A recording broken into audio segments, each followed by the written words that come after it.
What's up, everyone, and welcome to episode 260 of Two Amazon Sellers and a Microphone, brought to you by Solozo. And today we're going to be talking about taking your Amazon. You got this hero product on Amazon, and you're trying to get it or want to get it to the next level, get it into retail stores. We're going to be talking all about that and a whole lot more. Joining us to discuss this is Alex Yale. He's the general manager of Angry Orange at Thrasio. What's up, Alex? Hey, how you doing, guys? Good to be here. Yeah, we are great, and we're excited to talk to you. We were at that Helium 10 Sell and Scale Summit where you gave a presentation, and like Chris was mentioning before we went live, your presentation was fascinating. I mean, you could tell everyone in the room was really focused on what you were saying. I mean, all the slides just with the Angry Orange brand and the way you were adjusting listings or making the product look more like a retail ready product on Amazon. There was so much fascinating stuff, and we'd love to dive into it all. But that got us really excited to talk to you. Just the power of that presentation and the feel of the room. You could see everyone was really paying attention. So we're pumped. And I want to give you a second here before we jump into our conversation, just to give everyone who's listening and watching a little bit of who you are, your background, how you ended up as the general manager of a very large brand, Angry Orange. So you got the floor, Alex. Give us a little bit of your history. Awesome. Thanks, Dustin and Chris. Great to be on the podcast. And I'm glad that you found the presentation insightful and helpful as to Amazon sellers yourselves. So I've been at Thrasio for about a year and a half, or coming up on 2 years in the new year. And I started as the director of strategic partnerships. So looking after all the strategic partnerships that Thrasio was forming, both within the Amazon ecosystem and outside the Amazon ecosystem. And a year ago, August of 2021, we sort of organized our company a little bit more. We were growing super fast. We were acquiring businesses at a rate of almost one per week or one every 2 weeks. And we had a couple of brands, or a handful of brands that grew to be, large omni-channel brands that were far outside of sort of the confines of just selling on Amazon. And Angry Orange, which is Thrasio's largest brand, and a company we acquired almost 4 years ago to the day today. I think it was maybe the 22nd of November when we closed on the deal. We closed on the deal. It was primarily an Amazon single SKU business. And if you fast forward 4 years later, we're nationwide, available in every Target store. We're in hundreds of Ace Hardware and True Value stores. We're in every PetSmart store across the country, obviously save for a few that might be smaller formats without a pet section, et cetera. And I'm excited to share today on the podcast that we're going to be in almost 4,000 Walmart stores in the U.S. starting in Q2 of 2023, so just in a few short months. So we've grown tremendously. We're obviously a top seller on Amazon. We have our own D2C business at angryorange.com. We do a number of third-party marketplaces outside of Amazon. And like I said, we're going to be in, I think, almost 6,000 retail stores in 2023. So it's a really great story. I mean, the story of Angry Orange is great, supported by the village that I have at Thrasio. It's been a tremendous success to be our largest omni-channel brand and largest brand among the 200 brands that Thrasio owns. And I couldn't be prouder to represent the brand and share the story with you guys in the audience. I want to just mention anybody. You beat me to it. You jumped in here real quick, didn't you? Anyone who's watching or listening to this right now, go to Amazon, look up Angry Orange, search for it. And don't click on any of the ads. Don't click on the ads. Please no. Don't click on the ads. But people, we have this all the time. We talk to people about, how do we create our images? How do we create our listings? How do we do, SEO? Look at what you guys have done and look at what Angry Orange looks like. This is how you do it on Amazon. I mean, the packaging, the story, even like the wording on the bottles. Like, I love the one that, smells like heaven, works like hell. That's amazing. It's just, and the color, everything, it's top notch. If you want to be super successful on Amazon, this is a brand to pay attention to and follow, and also buy. It's obviously a great product, but I just wanted to put that out because that's going to give a lot of, I think, color to our conversation if people see what you guys are doing. Because this is, and this is what we got excited about at the conference. You had a lot of slides that showed, how you were testing and trying out new images and what your goal was. And if anybody sees it, it's gonna make a difference. So, Alex, that's a huge achievement. I know it's not all you, is that you have a huge team working with you, but I guess we could start like what that process looks like when you took over the Angry Orange brand. What do you start to implement to get to that point? Yeah. So, just an interesting note to kick off the conversation is I think traditionally products became super popular on the retail shelves of Target or Walmart or your grocery stores and whatever. And they sort of caught fire and started the sales flywheel on the shelf. And then eventually all these large CPG brands like Reckitt, Unilever, and all these brands would take all store products that they sold on shelf throughout the country or internationally, and they put them on Amazon and say, hey, this is a growing marketplace. We should sell those products on Amazon, on our D2C sites, etc. What's interesting about Angry Orange is we sort of went the opposite route. Like, this was a product that was born and grew on Amazon, started as a single SKU product, caught amazing fire on Amazon, lots of reviews, lots of ratings, 5 stars. And then when we went to sell this into retail, we went to our Target meetings or our PetSmart meetings or our Ace or True Value meetings or our Walmart meetings. It's interesting because it's almost like a reverse cycle, because you're taking a product that has so much proof of success and almost a cult following on the largest e-commerce marketplace in the US. And I think at one point, one of the buyers, and I'll keep the store, the buyer's name confidential, but said, I'm not doing my job if I'm not looking at or seriously evaluating top rated products, bestseller, Amazon choice products on Amazon. I'm just not doing my job, right? Because we know that customers are shopping on Amazon and they're shopping in retail, for different products, or they're perusing the aisles for one thing and they're reordering products on Amazon once they know what they like, what they find. So for me to be successful as a buyer in my category, I need to be totally up to date on what the top sellers are on Amazon. And so it almost made the sales process fairly seamless to get into retail, because we've got 100,000 plus reviews and ratings on Amazon. I mean, the question mark of whether or not the product will sell well on store shelf is almost eliminated, right? There is no mystery of whether it'll be successful. So I'd argue that the buyer's job got even easier with Amazon, because with a click of a button, they look at a category, they find the top sellers, and they go and proactively find these brands to bring them into retail brick and mortar environments. Yeah, you're proving. You've got the ratings, you got the reviews, you've got the bestseller badge. It's kind of like you've got all the ammo with yourself, and you're not going into these meetings trying to actually pitch them, because you've already got all the proof. Like, it's already there on Amazon. They can see it. They can easily type it in and see how the ratings review. What was it like?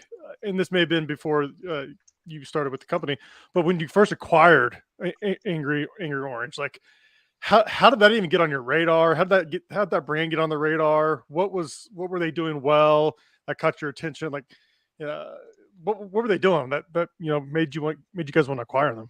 Sure. So to be honest, and in full transparency, I joined Thrasio about a year and a half ago. We acquired this brand 4 years ago. So I don't want to speak. I can't speak too well about Sure. the conversations 4 years ago that took place, but I can tell you the brand was started by a gentleman based in Florida. The product was focused on industrial environments. So think about places like feedlots or horse stables or kennels, or dog breeders, where like there would be a lot of industrial size stink that came along with pet odors or animal odors. And it started as an 8-ounce concentrate product that you'd have to dilute with water. And again, it was a product that was made really well. It's a product that's rooted in orange oil, natural orange oil. So when they pick the oranges in Florida and they take the insides out and they make orange juice, they cut up oranges or they sell the oranges whole. If they're making orange juice, they're obviously taking the peel off the orange. They're squeezing the insides to make the orange juice, and they're left with these orange peels that they then cold press through a machine, and they squeeze out what's called orange oil. So orange oil is the derivative of a squeezed orange peel. And that's the basis for the scent in our product. And it smells amazing. It works really well. There's obviously cleaning properties that are associated with with orange oil and sort of citrus. And so when we bought the product, it was doing really well. It was doing, I think it was finishing 2018 doing about 2 million in revenue, which was primarily coming from one SKU on Amazon. And this year we'll finish the year doing close to 30 million across several channels.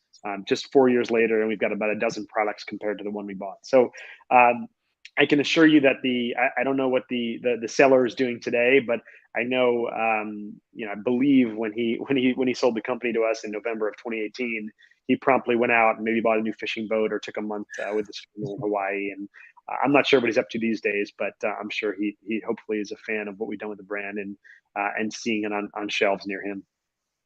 I'd be a fan. If this was my brand and this is where it went, that would be very, very exciting. So dominating the Amazon space, you guys were able to do that very well. And then when you started looking to move to retail, were the retailers coming to you at that point, or were you going to them to pitch the product for in-store? I'd love to say they were coming to us, but they really weren't. It just, the nature of some of these large brick and mortar chains is they've got so many sellers and so many product manufacturers banging down their door to get on their shelves. They weren't. We reached out in some cases through, sellers, manufacturers, reps, some cases directly to these retail chains and try to get, organized buyers. I mean, it's a little bit of a numbers game, right? You go out there and you knock on 100 doors and you get, 10 phone calls back. And after that, you get 5 meetings and, 1 line review or 2 line reviews. And then, you get one retailer to pick you up. You sort of got to start somewhere. I think nobody wants to be the first retailer to bring you in their doors, because even though you've got over 100,000 5-star, 4-star reviews on Amazon, there's still an unknown. I'm not quite sure why, but there seems to be. So you really have to get on one store shelf. And for us, it was Ace Hardware and True Value. And then once you're on one shelf and you can prove sell-through and you can prove success and you can prove that you have longevity on the shelf and it's not sort of a 1 month or 6 month wonder of a product that people buy and never return and buy again, that opens the doors for conversations with some of these larger retailers. So once we were on some shelves somewhere and saw success and could report out some metrics, that's the sort of hook that we put in to get some of these larger retailers and sort of scale up from there. So, first it was Ace Hardware and True Value, and then we did I think it was a 4-week test with Target. And after that 4-week test, or maybe 6 weeks after the test started, they decided they wanted to take us chain wide. So that was amazing. Once you're chain wide in Target and you go to a PetSmart or you go to, another retailer and say, hey, I'm going chain wide after a 6-week test, there's something there, right? And like I said, the category buyers don't want to miss out on a hero product to have on their shelves. I'm a big fan of Shark Tank and like to watch the pitches and whatnot. And every now and then you'll see like a product and they'll say, oh, our plans to go to retail, and all the sharks will moan and groan, oh, you don't want to go to retail. Retail's terrible. Just keep doing online. Give me the reason why retail. Like, what's been your experience with going to retail? Yeah, I mean, it's been great. Let me sort of break it down. I think where retail is great is you're sending a pallet of product to a distribution center for a retailer, and they are worrying about acquiring customers, getting the store on the shelf, processing returns, customer service, merchandising, unpacking, unboxing, distributing it to their stores throughout the country or, globally, if that's the case. And I have to say, it's getting more and more expensive to sell product on Amazon. As you two know, as many of your clients know, as hopefully, everybody listening to this podcast is an aspiring or existing Amazon seller. It's just with PPC and marketing costs and, every month the FBA fees go up or the referral fees go up, or, there's a new competitor who's stealing your buy box, or you lost the buy box because somebody else is selling it for cheaper, or you have a hijacker. I mean, the cost of doing business is increasing on Amazon, and the margins, frankly, continue to erode from what they were, even 12 months ago, 18 months ago, 24 months ago. So when we look at margins after you sell on Amazon, after you're paying, any kind of warehousing and storage fees, and you're paying obviously logistics to ocean freight. We're made in the USA, so we don't worry about that on Angry Orange. But I mean, most Amazon sellers are probably producing things overseas, and when shipping container rates were an absolute fortune, now they're obviously come down some, but you're paying for freight, you're paying for storage. Diesel costs were up, so increased freight even domestically between a 3PL and Amazon FBA warehouse were going up. And then you add in PPC costs, then you add in creative costs, and you add in customer service costs, and you add in an increase in referral fees or FBA fees. I mean, your margin compression is a real challenge. Where when you sell it to retail, you're selling them at wholesale costs. So if your product is, I'm just for argument's sake, if your product is $10, you're selling it to the retailer for round about $5 plus or minus, and you're shipping the pallet out, and you're done, right? Your margins are close to between 40 and 50% when all said is done. We all know that when you sell on Amazon, your margins are not between 40 and 50% unless you found an absolute all-star product that you can sort of buy low, sell high. There isn't much competition. You don't have to pay to play on ads. So at the end of the day, we've seen a lot of success and great margins from wholesale. Granted, the volume isn't as great as it is on Amazon, but in my experience, the margins are better. What's yeah, that's good. I'm worried. Like, what's the negative? Like, is there chargebacks? Like, I've heard about this chargeback where like maybe you send in 2 pallets and they charge you back some stuff, and you got to worry about getting it out. Like, what's that look like? Yeah, so chargebacks are a real thing. So chargebacks, for those who are listening who aren't familiar with the term, that's when you send a pallet to Walmart and you didn't label it correctly, or the corner braces were missing on the pallet, or a box fell off because it wasn't fully shrink wrapped, or you sent it in cases of 6 instead of cases of 4, which is what you're supposed to do. Or any number of things. Chargebacks are essentially like, hey, you didn't follow my exact protocol for sending goods in for distribution, and so I'm going to take off money here, money there, because you were missing a carton label, or you're missing an outer box, or the pallet was stacked too high, or the pallet was somehow mispacked, etc.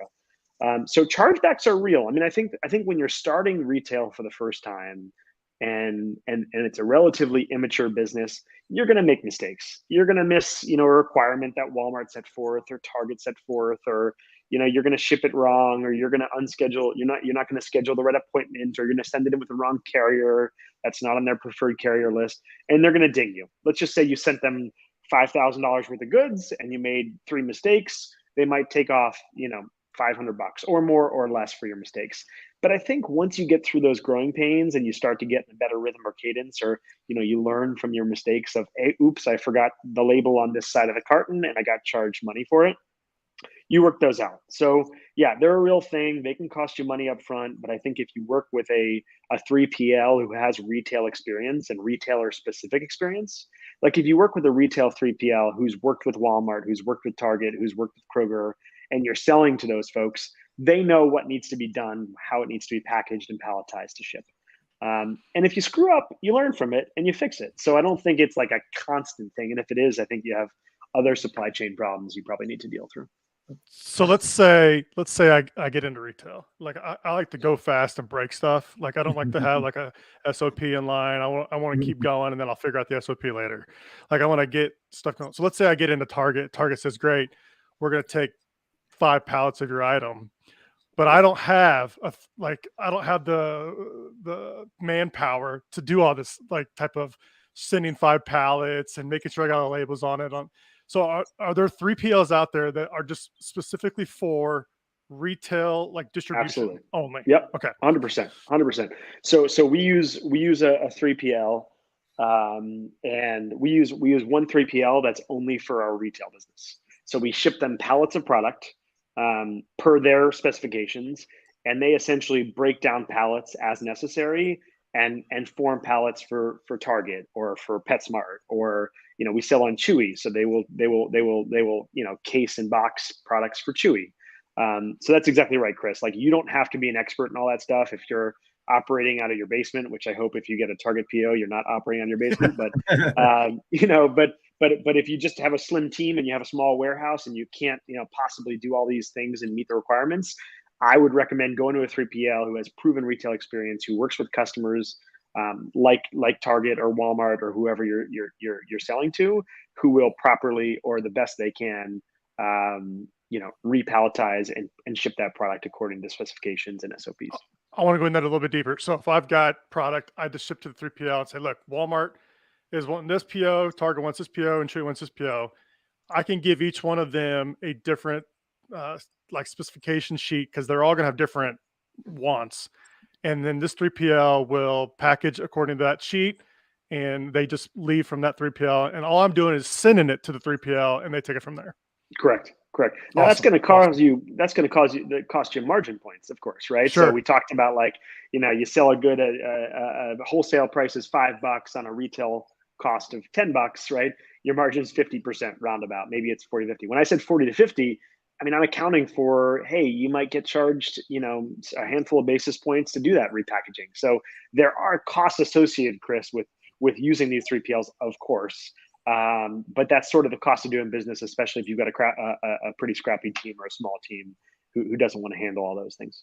Yeah, and those costs still don't compare to the cost of doing business on Amazon, like you mentioned before. Correct. I mean, you could be, 30% margin is great on Amazon if you can get to that, and so it's like, there's difference.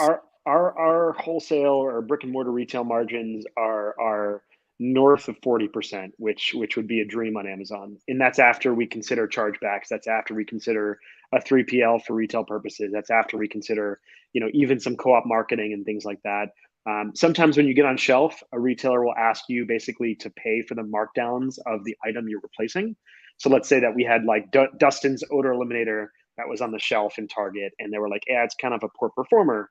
And we want Angry Orange to take that shelf spot in Target. They might say, great, you need to pay us to mark down or take off the shelves or basically liquidate the remainder of the Dustin's odor eliminator so that we can then put your product on there, which is kind of funny because, like, wait a second, I got to pay to get a poor performer off your shelf. Like, that's kind of ridiculous, but that's kind of the cost of doing business, right? And it's usually a one-time charge because it's like, hey, we just got to mark down the remainder of units that are on the shelves across their stores. And that's it, right? Then your product goes on there and that's it. My eyes were really opened to this, both Chris and I being e-commerce, basically our whole journey, you're really customer centric. You're focused on, the best listings, the best products and getting it out there. But I recently got a business partner who sells direct to Walmart. And now I'm working and selling a lot of this on Amazon. And so it's been really eye-opening seeing his side and what he's dealing with in terms of getting stuff into Walmart. And one of the interesting things that I didn't really focus on, but if you're on a shelf at Walmart, the competition is very slim. There's going to be 5 vacuum cleaners that you can choose from if you go into a Walmart. Okay. And they're all right there. You go sell a vacuum cleaner on Amazon, there's 900. So it's if you can get that. And then you also see the way people like to shop. People still love going to brick and mortar, and they shop differently there. They'll see something that piques their interest and they put it away. You would never get that kind of a sale on Amazon where someone's just walking down an aisle and happens to see your product. You're only going to get people that are looking for a pet odor solution. Exactly. And so then if they're looking for that, Dustin, they've got 17 pages of pet odor eliminator to scroll through if they so choose, right? Somehow they lost them, but I'll take over from here. So what when you get on the shelves and you're in the shelves on retail, how's that line review work? Is it just like, give me one item and we'll take it from there and go from there? Or do you get to do like your whole entire lineup all at one time? Yeah, so it's definitely difficult to get the time, right? So you got to fly down to Bentonville, Arkansas, and meet with Walmart, or obviously for COVID, a lot of this has been virtual. But you try to show up and share all of your quote unquote wares, right? Like you might have a 30-minute meeting. So if you've got a 30-minute meeting with a buyer, you're going to prioritize it based on your number one seller that they've expressed interest in, that has, in our case, the highest number of reviews and ratings on Amazon, and you're going to start there. I'd say for us going into retail for the first time, we brought our number one and number two products to bear. But I think after we've demonstrated success, so after we demonstrated success in Target with one SKU, the subsequent line review, we brought 4 or 5 SKUs with us. And so we presented those, and you have an honest conversation with the buyer, and they might quickly say, yeah, thanks, that's just not for us, or that's not my set, right? Like if you have products that span different categories, most buyers are very category specific. So the pet grooming and cleanup buyer is different from the pet accessory buyer. And so if you bring something that doesn't fit in their category, they might just say, hey, cool, that's a great product, I'm happy to introduce you to Chris, who runs that category, but for my purposes, let's just discuss these products. So yeah, I'd say it just depends on the nexus of the meeting. I think if it's your first time there, you want to put your best foot forward and bring the product that you think has the highest likelihood of being successful on shelf. And are you getting reports like on a weekly basis that says like we sold this many units in this store, or is it, do they break it down by store or by region? Like, how's that work? Yeah, they do. The data is pretty rich. I know that most Amazon sellers love Amazon for the data, although I'd argue the data isn't that great these days, right? It's sort of degraded over time because you don't get the types of data you once did, or you might get in other environments. But on a weekly basis, we get reporting, and it shows us how we performed in Target chain wide, and we can really drill into that data and look at how we performed at a state level, at a store level, so we can see where our product is selling really well. We can see where it's selling poorly. And so you can really drill down. There's a number of third-party solutions as well, like companies that you can pay for their software that are connected to the point of sale systems at say a PetSmart or a Target to drill down and show you a heat map or show you a unit velocity by store. But the data is pretty granular, Chris. You can look at how you're doing week over week, year over year, what your out of stock percentages are, what your unit velocity is, et cetera, et cetera. So the data is pretty rich, and for us, that also informs our Amazon strategy or our D2C strategy. Because if you know that you're selling really well in a certain part of Ohio or a certain part of Texas or a certain part of California, there's an opportunity to take that data and help it inform your D2C marketing efforts, for example. So you mentioned going into Walmart, and you said 4,000 stores beginning of Q1. Like, I got chills when you said that. It's not even my product. Like, that's crazy. So are you doing anything now to kind of like leverage the 4,000 stores in that region of area? I guess what I'm getting at is like the stores around the area. Are you sending out like postcards or anything in the mail to be like, hey, we're coming to Walmart in 2 weeks or a month, to kind of like ramp up velocity so that the buyer sees like, oh, this thing's taken off and it's already been in stores for a month or two? Yeah. So here's I guess the good thing about retail is most large big box retailers will only reset their shelves once, maybe twice a year. So when we get on the shelf, we basically have a minimum of 6 months, but more likely a full year to prove that we're going to sell effectively or not. So like that sort of like gets pent up demand and people be knocking down the doors of Walmart to get our product. It's not really that critical because we have a full 12 months to show that we're a I thought it was product. shorter. I actually thought that surprised me. I thought that would be like, you only get like 3 months, or you only get 60-day period. And if it doesn't perform, you're out the door. Like so that's good to know that you actually get a 12-month like proving period. Yeah. They said, well, you talk about store resets and shelf resets. Most retailers like a Walmart or a Target who have so many stores and so many products, they just can't go through changing items in and out every 3 months, right? It's just not possible. And of course, this is different for seasonal items where it's like, oh, we've got the Halloween setup that's going to be there for 2 months, or we've got the Christmas setup that's going to be there for a month or two. For like everyday items, those are only sort of picked and changed every 6 to 12 months. Now, if you go to a smaller retailer who've got 100 stores, or somebody's got 6 stores, yeah, they could say, hey, last month your sales sucked, I'm going to pull you off the shelf and send your goods back, right? But for the larger companies, once you get in, and it is a challenge and time consuming to get in, once you get in, you're on the shelf for at least 6 to 12 months to prove that you're valuable and you're driving revenue. Are you doing anything on like separate SKUs or separate UPC codes? Separate UPC codes from what's in retail, separate UPC codes that's what's online. Maybe Target says, hey, we want to do an exclusive with you with a different color bottle. Like, are there things are those conversations that you're having with buyers? Are those type of things they're asking or you need? Is separate UPC codes or maybe different packaging? Yeah. So, we actually took the approach when I took over the brand and we started getting some traction in brick and mortar retail, where we wanted to differentiate the products that we sold at Amazon from the products that we were selling in brick and mortar retail. You guys know, as Amazon sellers, folks, clients of yours, and folks listening to the podcast obviously know it's really easy to lose your Amazon buy box, right? If anybody else is selling your product for a nickel less, you're going to use the buy box on Amazon. You're going to lose sales. That you risk overall momentum, you risk rank, all those things.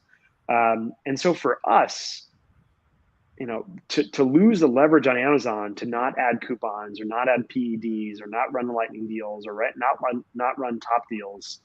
That we give up a lot, right? Part of what we do at Thrasio is we sort of maneuver and have certain levers and buttons that we pull and that we push to drive rank and drive sales and drive velocity in our product, whether it's a Black Friday or Cyber Monday, or it's a lightning deal or a prime exclusive deal, et cetera. And we learned that we didn't want to give up all the leverage of being able to maneuver on Amazon. And one way to avoid that is to have a different product that you sell to Walmart, Target, Ace Hardware, PetSmart, Chewy, from what you sell on Amazon, so that when you move a price on Amazon, you don't have to worry about the ramifications, the implications in brick and mortar retail, and vice versa, right? If PetSmart or Chewy calls you and they say, hey, we want to run a deal on your product, we want to mark it down by 15%. Hey, I'd love you to, but I can't, because if you do that, Amazon scrapes your page, we're going to lose the buy box, and sort of thus goes dollars and thousands of dollars in revenue. So by differentiating the product, we do two things. We avoid the product and the pricing issues between both channels. And we also were able to bring down our cost to be more in line with shelf competitors in store. So I'll give you an example. On Amazon, we sell a 20 ounce of our Angry Orange odor eliminator. And we sell that for around about $19.99, $19.97. Sorry, that's a 24 ounce for $19.99, $19.97. In Target, starting in the new year, and Walmart starting in the new year, we're going to be selling a 20 ounce of that same product for $14.99 or $14.97. And the reason we did that, one, we didn't want to have that pricing conflict between channels, but two, we're actually more in line with the other products that are on shelf next to us in retail store, which is not something you have to worry about as much. Like Dustin, you mentioned earlier, somebody's perusing down. There's 3 odor eliminators on the shelf. 1, 2, 3. If yours is $20 and the next one is $12 and the one after that is $7.99, you're almost double the price of the competitor. So what we did is we made the size a little bit smaller and brought down the price point to $14.99. So we are a premium brand and we are more expensive, but we're not nearly twice the price or more than the next competitor. So it sort of accomplishes a number of different things. You guys got a ton. I know I have so many questions. You guys got a ton of ratings, ton of reviews. What's the review strategy look like? Obviously sales velocity helps with getting reviews and ratings, and I could easily go buy the product and see what kind of your strategy is. But what's the review strategy look like for gaining reviews for your products?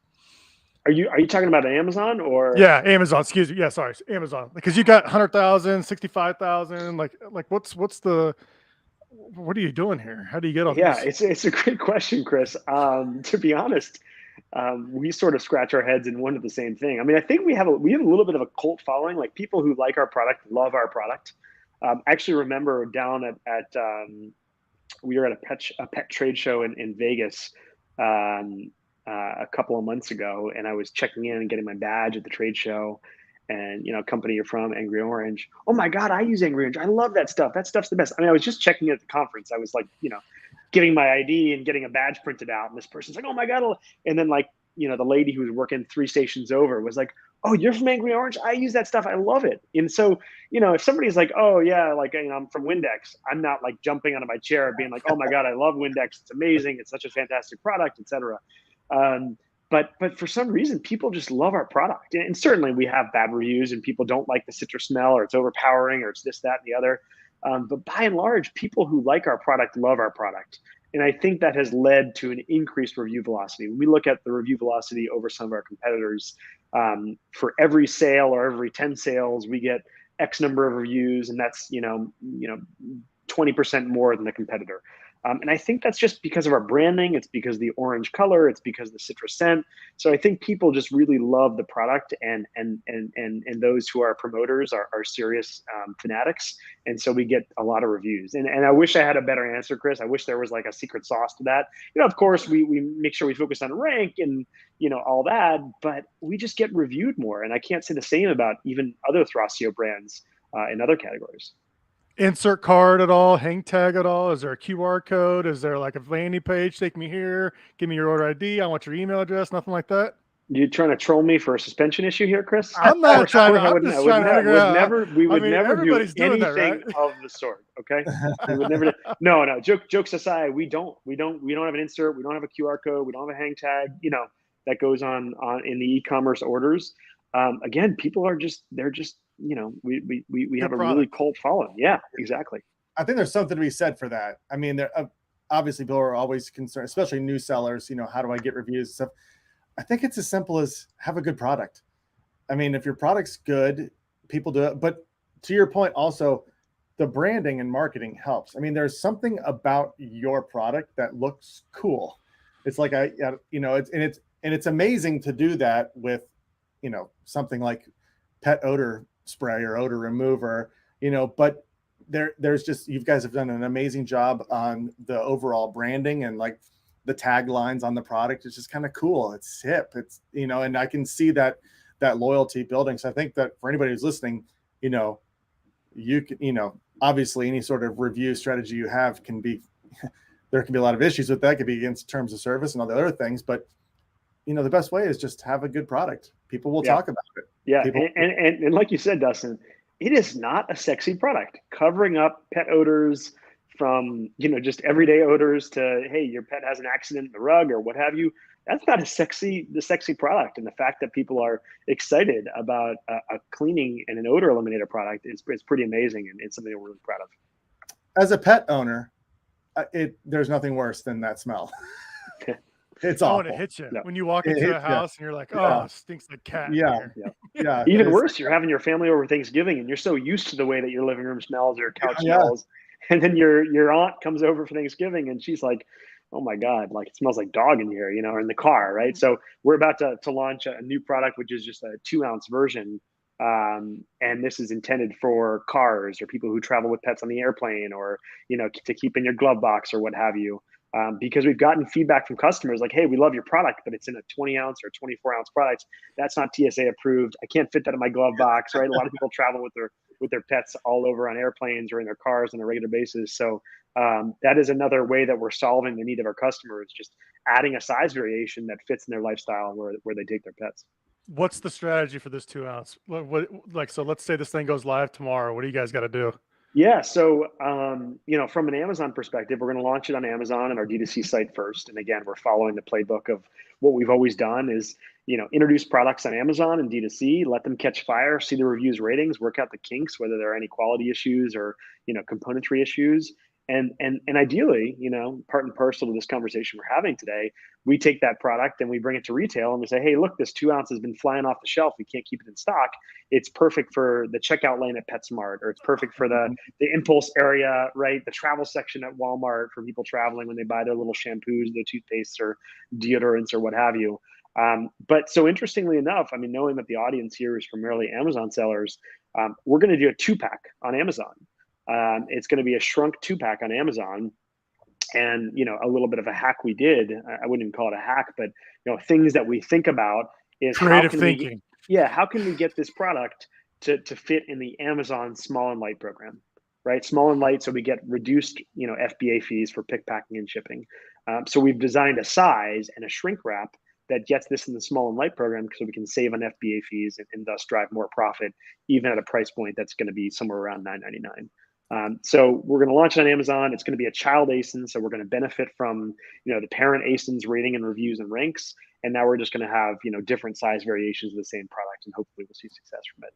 So, I feel like we could talk for hours and hours because we're hitting on some really important things for sellers to think about.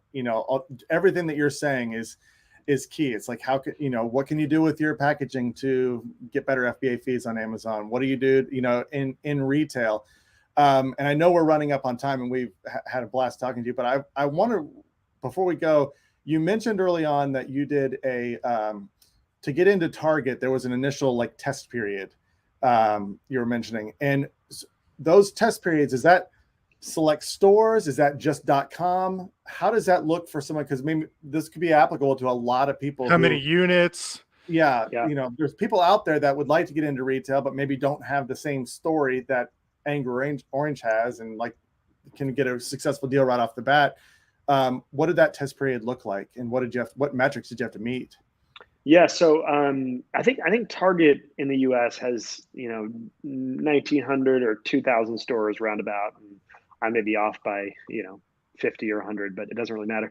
I think when we did the test, we went to the buyer, and I think they put us in about half the stores, or maybe a little bit less than half the stores. And I can't tell you how they decided which stores or which stores not to bring us in. I'm guessing it was stores that had success in the pet space. It might have been some stores that are in wealthier areas, because we do have a premium price product that we need people to be able to afford that over competitors that are half the price or less. And so I don't know how they figured out their store strategy, but they put us in like 800 or 1,000 stores. And then 5 or 6 weeks later, we had a check-in call, and they said, "Hey, it's been going great. We want to take you across the entire chain, starting in whenever their next reset of the floor was." To be honest, Dustin, it's a little bit of a black box. They don't tell you like, "Hey, you got to hit these metrics. You've got to sell these number of units. We've got to gross X dollars in revenue from the product." It's a black box, right? Even when we look at sales data, you asked earlier about performance data. Do we see what sells well in which Target stores or which PetSmart stores? We do, but we have no idea how those sales are relative to our competitors on the shelf. So like they might say, "Hey, you're selling, 2,000 units a week, or you're selling, X per store per week." But we don't know if that's amazing or if that's terrible, right? Like we don't know if we're selling 2,000 a week, but our competitor is selling 9,000 a week, or we're selling 2,000 a week, but our competitor is selling 500 a week. So they don't outline specific metrics, unfortunately, and you also don't get competitor data. So we don't know relative to our competitor set on the shelf how we're performing. I will mention one interesting thing, which is our product's about $20. Like I mentioned, there are products that are $12. There are products that are $7 on the shelf that claim to do the same type of thing with differences. If you think about it, on a $7 item, if the retailer, being PetSmart, buys that product for 50%, so $3.50, every unit they sell, they're making $3.50 a bottle. If we are selling a $20 item and they're buying it for $10, every item they sell, they make $10 a bottle. So the retailer has to sell a third of the same volume to earn the same margin dollars. And for a product that takes up one shelf space, that's what they're really focused on, right? So they don't shy away from a premium product, because they have to sell fewer of them, and it takes up less shelf space than a $7.99 product that they have to sell, and they have to stock and have 3 times the amount of products shipped to stores and distributed, et cetera. So that's just interesting to note. It's not always a bad thing to have a premium price product, because the dollars per unit that the store is earning, the retailer is earning, are higher. And if they can sell fewer products and make more money with supply chain, logistics, freight, shipping, stocking, all those things, it's actually a benefit oftentimes. It's a great point. And that's very applicable to Amazon as well. For anyone else who's, if you can sell for twice as much and you have to only sell half as many, you've got more room for advertising costs. There's less units that are being touched. There's a cost incurred every time that happens as well. So those are great points. Alex, this has been a blast. I know we're coming up on a hard stop here, but we got to get you back on again sometime in the future. Maybe down the road, see how everything's going with Walmart, and what other omni-channel areas you're getting into. But we really appreciate it. There's loaded with tons of value in this conversation. So we appreciate it. Anything you want to say? Everyone go buy some Angry Orange today. Yeah, go buy some before your family and friends come over for Thanksgiving next week, so you don't have that dog smell that you may be all too accustomed to at this point. But That's right. no, jokes aside, Chris and Dustin, it's been a pleasure. Thanks for having me on. Yeah, I truly hope this is informative and interesting to think about, the shift from Amazon to retail, considerations, thoughts, tactics to employ, etc. And I'd love to join you guys again for another conversation, maybe in the new year once we've launched and we've got some more learnings and some more exciting products to share. So I appreciate the time. Absolutely. Yeah. Well, thanks so much, Alex. And yes, everyone go buy some Angry Orange today. Your pets stink. You're just used to it. Exactly. So people are coming over. Yeah. That's a good tagline, right? Your pets stink. You're just used to it. Yeah. Well, there was that book about the Febreze story. I think it was in Tipping Point or whatever, where they were trying to sell it as an odor eliminator and it wasn't going. And they interviewed all these people and they would walk in and the people were like, I don't buy it because my house doesn't stink. Right. Yes, it does. Yeah. Right. Right. Yeah. But instead they probably flipped it and said like, no, buy it because your house is going to smell great. Right. It's not going to eliminate odor. It's going to add a nice They scent. said that it wasn't an odor eliminator. It made your house smell better for everybody. And then all of a sudden it becomes a huge best-selling product, which is amazing with psychology. But yeah. All right, Alex, we really appreciate it. Thanks so much. Everyone go buy Angry Orange. And thanks for tuning in today. We'll be back at this again tomorrow. Have a great one, everybody.